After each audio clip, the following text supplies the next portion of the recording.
سب سے اہم دن ہے، بلکہ یسوع کا جی اٹھنا مسیحیت کی جان ہے۔ اگر یسوع جی نہیں اٹھا تو پھر ہم سب مردہ حالت میں رہتے ہیں۔ آپ جانتے ہیں کہ ہمارے اس سال کی تھیم کیا ہے، مضمون کیا ہے؟ بونا اور کاٹنا۔ آج ہم اسی پر رہیں گے اور آج کی دن کی مناسبت سے ایک آیت دیکھیں گے، میرے ساتھ نکالیں جن کے پاس بائبلز ہیں، یوحنا 12 باب کی 24 آیت۔ جی ایک بار پھر بتاتی ہوں، یوحنا 12 باب کی 24 آیت لکھا ہے، میں تم سے سچ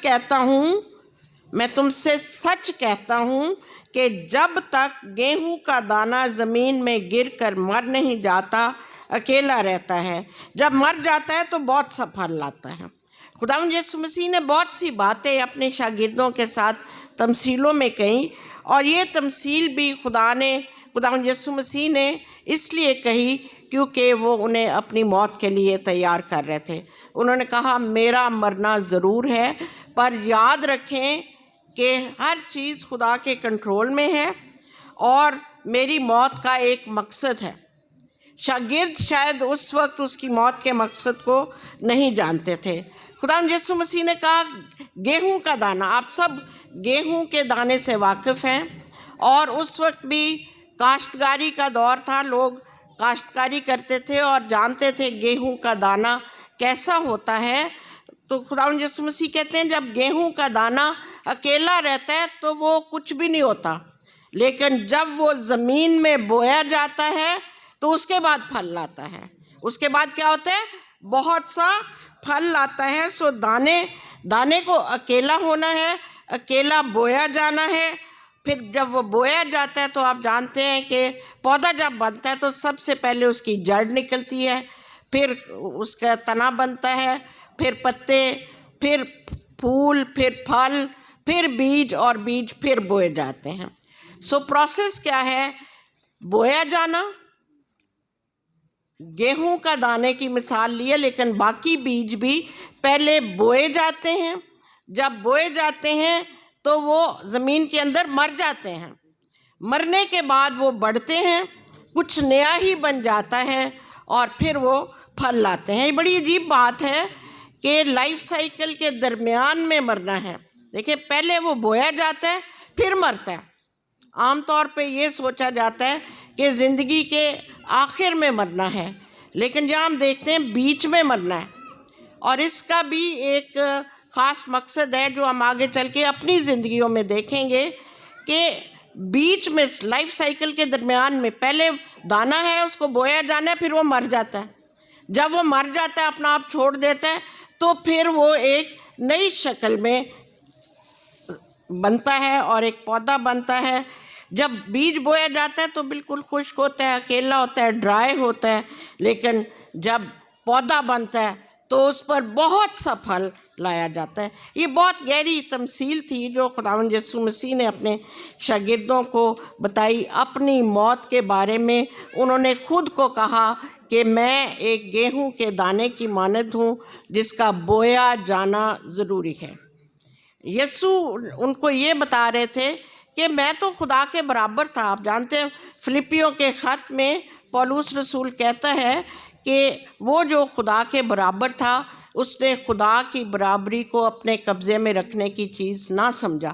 خداوند یسوع مسیح انہیں بتا رہے تھے میں تو خدا کے برابر تھا، لیکن میں نے اس برابری کو اپنے قبضے میں نہیں رکھا، بلکہ کیا کر دیا؟ اپنے آپ کو خالی کر دیا۔ جیسے ایک دانہ جب بویا جاتا ہے تو اپنے آپ کو خالی کر دیتا ہے، اپنے آپ کو خالی کر دیا، انسان کی صورت اختیار کی اور فرما بردار رہا، یہاں تک فرما بردار رہا کہ موت، بلکہ صلیبی موت گوارا کی۔ اور اس نے کہا کہ صلیبی موت تو گوارا کی، لیکن خدا نے بھی مجھے خوب سربلند کیا اور وہ نام بخشا جو سب ناموں سے اعلیٰ ہے، جو سب ناموں سے اعلیٰ ہے، کیونکہ وہ جی اٹھا تھا، اس نے قبر پر فتح حاصل کی تھی، لیکن اس سے پہلے مرنا ضروری تھا۔ خداوند یسوع مسیح بتا رہے تھے کہ میں نے اپنے آپ کو جب خالی کیا اور خادم کی صورت اختیار کی تو میں دراصل I was writing my own death sentence, میں اپنی موت کا حکم خود ہی لکھ رہا تھا. لیکن جب میں بویا گیا تو میرے اندر سے نہ صرف ایک پودا نکلا بلکہ بہت سا پھل دنیا کے لیے بنایا گیا. جب ہمارا بزنس ختم ہو جاتا ہے، یا ہماری نوکریاں جاتی رہتی ہیں، یا کوئی شخص ہمارے خاندان میں سے، عزیزوں میں سے اس دنیا سے چلا جاتا ہے، تو یاد رکھیں کہ یہ ایک نئی چیز کو، ایک نئی بات کو جنم دیتا ہے.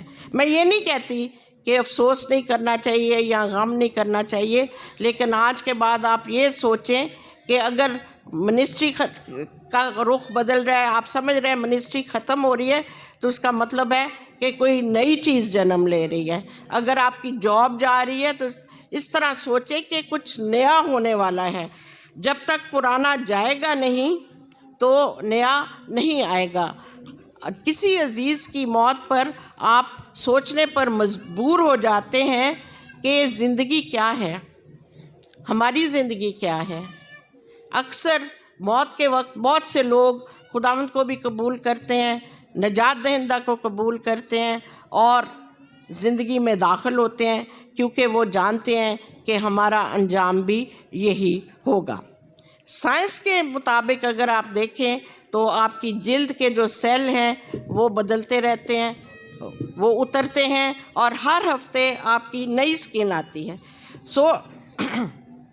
ہم نے لگاتار بدلتے جانا ہے اور تبدیلی کو قبول کرتے رہنا ہے. اکثر ہم پرانی چیزوں کو تھامے رکھتے ہیں، اکثر ہم کہتے ہیں کہ نہیں، یہی جو میں نے سوچا ہے اسی طرح ہونا چاہیے، اسی جاب کو تھامے رکھو جب کہ وہ جا رہی ہوتی ہے.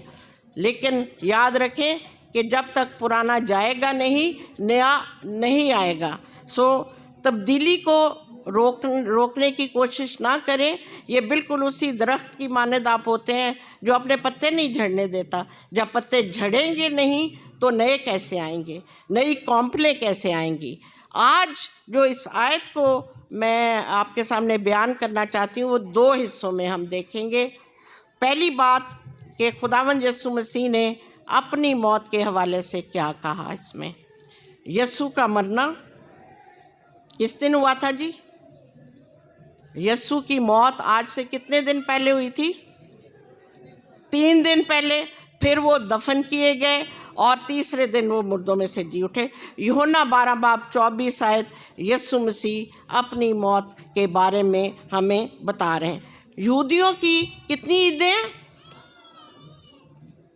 ہر سال جو یہودی قوم مناتی ہے، بنی اسرائیل کتنی عیدیں مناتے ہیں؟ 7 عیدیں. اور 7 عیدوں میں سے تیسری عید ہے پہلے پھلوں کی عید، اور پہلی عید ہے فصح کی عید. فصح اگر آپ یاد کریں تو خروج 12 باب میں پہلی فصح ہوئی جب کہ بنی اسرائیل کو مصر سے رہائی ملی تھی. تو خدا نے کہا تھا کہ تم خاندان پیچھے ایک برا لو، اور وہ برا تمہارا برا بے عیب ہو اور اسے قربان کیا جائے اور اس کا لہو چوکھٹوں پر لگایا جائے اور اس برے کو کھانا تھا. اس کے بعد ان کو رہائی ملی تھی اور 40 برس تک وہ بیابان میں رہے، اور 40 برس تک نہ تو ان میں سے کوئی بیمار ہوا نہ کمزور ہوا. یہ پہلی فصح تھی. اور آخری فصح کب تھی؟ جب خداوند یسوع مسیح نے اپنے شاگردوں کے ساتھ منائی، جو کہ ہم نے جمعرات کے روز ہم نے سیکھا تھا کہ خداوند یسوع مسیح نے آخری فصح بھی منائی، شاگردوں کے ساتھ فصح کھائی، اور اس کے بعد پیالہ بھی لیا اور کہا یہ میرا خون ہے، اور روٹی لی اور توڑی اور کہا یہ میرا بدن ہے. یہ آخری فصح تھی. فصح کی جو ہسٹری چل رہی ہے وہ پہلی فصح سے لے کے آخری فصح تک ہم دیکھتے ہیں. اور اس کے بعد خداوند یسوع مسیح نے جمعرات کی شام کو اپنے شاگردوں کے پاؤں بھی دھوئے اور کہا کہ جب میں ایک استاد اور خداوند ہوتے ہوئے تمہارے پاؤں دھو رہا ہوں تو تمہارے لیے بھی یہ لازم ہے کہ ایک دوسرے کے پاؤں دھو، یعنی کہ ایک دوسرے کو بار اٹھاؤ، ایک دوسرے کی مدد کرو، ایک دوسرے کی فکر کرو۔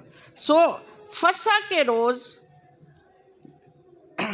جب قربانی دی جاتی تھی، اس سے 4 دن پہلے ایسا ہوتا تھا، جب پہلے مہینے کی 10ویں تاریخ ہوتی تھی، نسان کی 10ویں تاریخ کو برا لایا جاتا تھا اور کاہن کو چیک کرایا جاتا تھا کہ وہ بے عیب ہے یا نہیں، کیونکہ اگر کوئی عیب ہو تو وہ قربانی کے لائق نہ ہوتا۔ ہم دیکھتے ہیں کہ پچھلا سنڈے کیا تھا جی؟ پام سنڈے تھا، اور پام سنڈے کے روز خداوند یسوع مسیح جب یروشلم میں داخل ہوتے ہیں، گدھی کے بچے پر سوار ہوتے ہیں اور وہ اندر جا رہے ہوتے ہیں، یہ وہ وقت تھا جب نسان یا پہلے مہینے کی 10ویں تاریخ تھی، اور لوگ اپنے بڑے کاہنوں کے پاس لا رہے تھے تاکہ انہیں چیک کیا جائے کہ وہ بے عیب ہے۔ اور ادھر ہمارا بے عیب برا جس نے جہان کے گناہ اٹھانے تھے وہ داخل ہوا۔ یونا بپتسمہ دینے والے نے اس کے بارے میں کہا تھا، وہ دیکھو خدا کا برا جو جہان کے گناہ اٹھا لیے جاتا ہے، داخل ہوا۔ اور یہ وہ شخص ہے جس نے کہا تھا، کون ہے جو مجھ پر گناہ ثابت کر سکتا ہے؟ آج دن تک بہت سے لوگوں نے بہت سی کوشش کی لیکن اس پر گناہ ثابت نہ کر سکے۔ یہ 10ویں تاریخ تھی۔ پھر خداوند یسوع مسیح قربان کب ہوتے ہیں؟ جیسا کہ پہلی فسح پہ کہا گیا تھا کہ 14ویں تاریخ، 10ویں تاریخ سے لے کے 14ویں تاریخ تک برے کو چیک کیا جاتا تھا اور اس کے بعد وہ قربان کیا جاتا تھا۔ سو 14ویں تاریخ جب مہینے کی تھی، اس دن خداوند یسوع مسیح قربان ہوئے اور پھر وہ قبر میں ڈالے گئے، کیونکہ دانے کا، گیہوں کے دانے کا مرنا ضروری تھا اور اس کا دفن ہونا ضروری تھا تاکہ کیا کرے؟ بہت سا پھل لائے۔ اب وہ دفن ہوئے، 3 دن وہ قبر میں رہے، جسم کے اعتبار سے قبر میں رہے لیکن روح کے اعتبار سے وہ عالم روا میں اترے۔ 3 دن کیوں؟ اس لیے کہ 3 دن ان کو اور بڑے کام کرنے تھے، کفارے کے کام کو پورا کرنا تھا۔ ہم اکثر سوچتے ہیں کہ کفارے کا کام، نجات کا کام صلیب پر مکمل ہو گیا تھا، لیکن وہ آدھا تھا۔ اس وقت صرف خدا کے غضب کو ٹھنڈا کیا گیا تھا، خون بہایا گیا تھا اور خدا کے غضب کو ٹھنڈا کیا گیا تھا۔ انگلش میں سے کہتے ہیں پروپیٹیشن۔ لیکن باقی کام ابھی باقی تھے، کیونکہ خداوند یسوع مسیح جب بوئے گئے، قبر میں ڈالے گئے، تو میرے اور آپ کے اور کل دنیا کے گناہ ان پر تھے اور وہ ان گناہوں کو لے کر ہی قبر میں گئے۔ ان 3 دنوں میں جب وہ عالم روا میں اترے، جو کہ اچھی جگہ نہیں تھی، اور اس وقت تک عالم روا کا کنٹرول ابلیس کے پاس تھا، سو وہ تمام گناہ جو انہوں نے میرے اور آپ کے اپنے کندھے پر اٹھائے ہوئے تھے، جا کر ابلیس کے قدموں میں رکھے، کیونکہ گناہ کی اوریجن ابلیس ہے۔ سو وہاں پر گناہ رکھے۔ اس کے بعد انہوں نے قیدی روحوں میں منادی کی۔ منادی بھی یہ نہیں کی کہ تم توبہ کرو اور نجات پاؤ، کیونکہ مرنے کے بعد ایسا نہیں ہو سکتا۔ انہوں نے یہ منادی کی ان روحوں میں کہ this is what you have lost. آج اگر تم مقدسوں میں شامل ہوتے تو میں تمہیں بھی یہاں سے آزاد کر کے لے جاتا، جیسے کہ اس نے قیدی روحوں کو، جو ابلیس کی قید میں مقدسین کی روحیں تھیں، ان کو آزاد کیا اور پھر عالم بالا پر صعود فرمایا، اور اس کے ساتھ ساتھ ابلیس سے موت اور عالم روا کی کنجیاں لے لیں، کیونکہ خداوند یسوع مسیح نے پطرس سے کہا تھا، موت، ایماندار پر موت اور عالم روا کے دروازے غالب نہیں آئیں گے۔ آج آپ کے لیے اور میرے لیے موت اور عالم روا کے دروازے غالب نہیں آ سکتے، کیونکہ وہ ہمارے لیے خداوند یسوع مسیح نے بند کر دیے۔ سو 3 دن میں یہ کام مکمل ہوا۔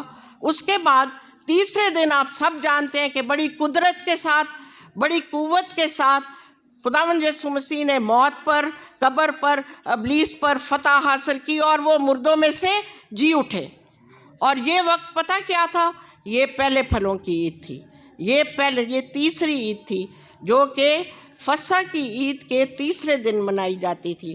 سو تیسرے دن خداوند یسوع مسیح وہ تمام باتیں جو پرانے عہد نامے میں ہوئی تھیں ان کو پورا کرتے ہوئے مردوں میں سے جی اٹھے اور بہت سا پھل لائے۔ اور پہلا کرنتھیوں اس کا 15 باب 20ویں آیت، بلکہ اس سے پہلے میں 14ویں آیت بولوں گی، جس میں پولس رسول کہتا ہے اگر مسیح جی نہیں اٹھا تو ہماری منادی بھی بے فائدہ اور تمہارا ایمان بھی بے فائدہ۔ اگر ہم مسیح کے جی اٹھنے کو نہیں مانتے تو ہم مسیحی نہیں ہو سکتے۔ پطرس نے جب پہلا سرمن دیا تو صرف یہی گواہی دی تھی کہ اے اسرائیلیو، جس یسوع کو تم نے بے شرع لوگوں کے ہاتھوں مصلوب کروایا، خدا نے اسے جلایا، وہ زندہ ہے، وہ زندہ ہے۔ یہی مسیحیت کی جان ہے، اور یہی آج ہم نے گایا بھی، ہیلیلویا بولو یسوع زندہ ہو گیا، دنیا دا نجات دہندہ ہو گیا، جی اٹھنے کے بعد ہی وہ نجات دہندہ ہوا۔ اور بائبل کی سب سے خوبصورت آیت پہلا کرنتھیوں 15 باب 20ویں آیت ہے، جس میں لکھا ہے لیکن فی الواقعہ یسوع مردوں میں سے جی اٹھا اور جو سو گئے ان میں پہلا پھل ہوا۔ میں چاہوں گی آپ سب یہ میرے ساتھ دہرائیں، لیکن فی الواقعہ یسوع مردوں میں سے جی اٹھا اور جو سو گئے ان میں پہلا پھل ہوا۔ اکثر سوال یہ کیا جاتا ہے کہ پرانے عہد نامے میں بھی لوگ مردوں میں سے جی اٹھے تھے، اور نئے عہد نامے میں بھی ہم دیکھتے ہیں لازر بھی جی اٹھا تھا، تو پھر خداوند یسوع مسیح پہلا پھل کیسے ہوئے؟ پہلا پھل اس طرح ہوئے کہ یسوع مسیح جی اٹھا، قبر پر فتح حاصل کی، موت پر فتح حاصل کی، اور اس کے بعد وہ ہمیشہ ہمیشہ کے لیے زندہ ہے۔ باقی لوگ جو جی اٹھے تھے وہ دوبارہ موت کی لپیٹ میں آئے، لیکن خداوند یسوع مسیح نے فتح حاصل کی، اور اسی لیے کہا گیا کہ اے موت تیرا ڈنگ کہاں رہا، اے قبر تیرا ڈنگ کہاں رہا۔ اور خداوند یسوع مسیح جو جی اٹھے، اور جیسا بھی ہم نے بولا پہلا کرنتھیوں 15 باب 20ویں آیت میں کہ جو سو گئے ان میں پہلا پھل ہوا۔ سو پہلے پھل کا مطلب ہے اس کے بعد اور پھل بھی ہوتے ہیں، اور یہ پہلے پھلوں کی عید تھی، اور جو پہلے پھل ہوتے تھے کسان انہیں کاٹ کر ہیکل میں لے کر جاتے تھے تاکہ پہلے پھلوں کی قربانی دیں، اور یہ وہ وقت تھا، صبح کا وقت تھا کہ کسان اپنے پہلے پھل کاٹ کر ہیکل کی طرف جا رہے تھے کہ شہر کی دوسری جانب ایک قبر کھل گئی، ایک قبر کھلی، اور اس قبر میں سے جی اٹھنے والوں میں سے جو سو گئے تھے ان میں جی اٹھنے والوں میں سے پہلا پھل ہوا۔ اور پہلے پھل کا مطلب ہوتا ہے کہ اس کے بعد اور بھی پھل ہے۔ سو یہ دانہ جو گڈ فرائیڈے والے دن بویا گیا، تیسرے دن بہت سا پھل لایا، بہت سا پھل اس طرح کہ وہ پہلا پھل ہوا، اور اس کے بعد بہت سی روحوں کا پھل ہوگا جب خداوند یسوع مسیح کی دوسری آمد ہوگی، اور بہت سے، یہ ہمارا بڑا ایمان ہے کہ اس وقت وہ جو مسیح میں سو گئے جی اٹھیں گے۔ آج دن تک نہ تو کوئی خداوند یسوع مسیح پر گناہ ثابت کر سکے، اور نہ ہی کوئی اس بات کو ثابت کر سکے کہ وہ زندہ نہیں ہوا، کیونکہ وہ زندہ ہے، اور اس کی قبر یروشلم میں خالی ہے۔ آپ نے یہ گایا بھی ہے، قبر ایک ہی ہے جو خالی ہے۔ اگر یسوع جی نہیں اٹھا تو وہ کس کی قبر ہے جو خالی ہے؟ یقیناً وہ خداوند یسوع مسیح ہی کی قبر ہے۔ نہ آج تک اس کی ہڈیاں ملی، نہ اس کی لاش ملی، کیونکہ وہ جسم سمیت جی اٹھا اور جلالی بن گیا۔ بہت سے سائنسدانوں نے، بہت سے تاریخ دانوں نے، ہسٹورینز نے یہ بات ثابت کرنے کی کوشش کی کہ یسوع زندہ نہیں ہوا۔ انہوں نے کہا یہ ایک خیال ہے، یہ ایک تصور ہے۔ ایک شخص تھا ایڈوکیٹ انگلینڈ کا جس کا نام فرینک موریسن ہے، اس نے یہ تہیہ کیا کہ میں اس بات کو جھٹلاؤں گا کہ خداوند یسوع مسیح جی نہیں اٹھے، وہ مردوں میں سے جی اٹھ نہیں سکتا، یہ کیسے ہو سکتا ہے؟ ساری عمر وہ اسی طرح محنت کرتا رہا، لیکن زندگی کے آخر میں جب اس نے تمام حقائق پڑھے تو اس نے جو ایک کتاب لکھی جس کا عنوان تھا ہو مووڈ دا اسٹون، پتھر کو کس نے ہٹایا۔ وہ خود ختم ہو گیا، وہ مسیحیت کو ختم کرنا چاہتا تھا، خود ختم ہو گیا، اور اس نے یہ کتاب لکھی ہو مووڈ دا اسٹون، یہ پتھر کو کس نے ہٹایا۔ اور اس کے پہلے صفحے پر لکھا تھا the book that refuses to be written, یہ وہ کتاب ہے جس کے لکھنے کا خیال نہیں تھا، اور پھر اس نے یسوع کو قبول کیا کیونکہ یسوع زندہ ہے۔ کسی شخص نے یہ پوچھا کہ آپ کے پاس کیا ثبوت ہے کہ یسوع زندہ ہے؟ تو اس مقدس نے یہ کہا کہ مجھے آج ملا تھا یسوع، میں نے اس سے باتیں کی ہیں، اس سے بڑھ کر اور کیا ثبوت ہے کہ ایک زندہ شخص ہی کسی کو مل سکتا ہے اور باتیں کر سکتا ہے۔ اور میں آپ کی حوصلہ افزائی کرنا چاہتی ہوں کہ آج بھی یسوع جو مردوں میں سے جی اٹھے وہ زندہ ہے، آج بھی اپنے لوگوں کو ملتا ہے، ان پر بڑی بڑی اور گہری باتیں ظاہر کرتا ہے۔ آپ میں سے بہت سے ایسے لوگ ہیں جنہوں نے یسوع کو دیکھا، جنہوں نے یسوع سے باتیں کی ہیں، اور آج بھی وہ چاہتا ہے کہ ہم اس کے ساتھ وقت گزاریں، تاکہ جیسا کہ یرمیہ 3:33 آیت میں لکھا ہے کہ تو مجھے پکار تو میں تجھے جواب دوں گا، اور بڑی بڑی اور گہری باتیں جن کو تو نہیں جانتا تجھ پر ظاہر کروں گا۔ یہ تو یسوع کی موت کے حوالے سے تھا کہ اس گیہوں کے دانے نے مرنا تھا، دفن ہونا تھا، اور بہت سا پھل لانا تھا، اور وہ لایا۔